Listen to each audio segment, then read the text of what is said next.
சில ஆவணங்கள் இல்லை என்று சொன்னால் அவர்களை அதை நிராகரிப்பது என்கிற இடத்தை நோக்கி அவர்கள் நகர்த்துகிறார்கள். ஏற்கனவே உள்ள ஆவணங்கள்ல ஆதார் கார்டுல இருந்து பல பேன் கார்டு, பாஸ்போர்ட் எல்லாம் ஏதாவது ஒரு ஆவணம் தான் ஏற்கனவே இருந்தது. இப்போ சில ஆவணங்களை அவர்கள் வலியுறுத்துகிறார்கள். அப்ப இந்த ஆவணம் செல்லாதுங்க, ஆதார் கார்டே செல்லாதுங்க.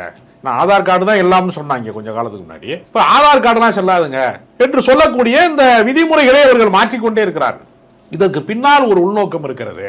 இந்த டாக்குமெண்ட்டை சமர்ப்பிக்கவில்லை என்று உரிய ஆவணங்கள் கொடுக்கவில்லை என்பதை காரணமாக காட்டி வாக்காளர் பட்டியலிலே இருந்து அவர்களை நீக்குவதற்கு ஒரு வாய்ப்பாக இதை பயன்படுத்திக் கொள்வார்கள் என்கிற அச்சம் இருக்கிறது.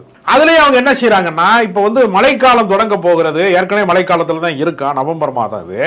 இப்ப 4ஆம் தேதி தொடங்கக்கூடிய இந்த வாக்காளர் திருத்தம் என்பது வெறும் 1 மாத காலத்திற்குள்ள எல்லா வீடுகளுக்கும் போய் சென்று சேர்ந்துருவாங்களா? அப்ப எப்படியாவது ஆவணங்களை சரிபார்ப்பது என்கிற பேர்ல கொஞ்சம் பேரை இல்லாம பண்றதா நோக்கம். இப்ப நான் என்ன சொல்றேன்னா, இது மத்திய அரசாங்கம் கொண்டு வருகிற இந்த திட்டத்தை எதிர்க்கிற இடத்துல திமுக விமர்சனம் என்பது இந்த இடத்துல விஜய்க்கு தேவையானதானா?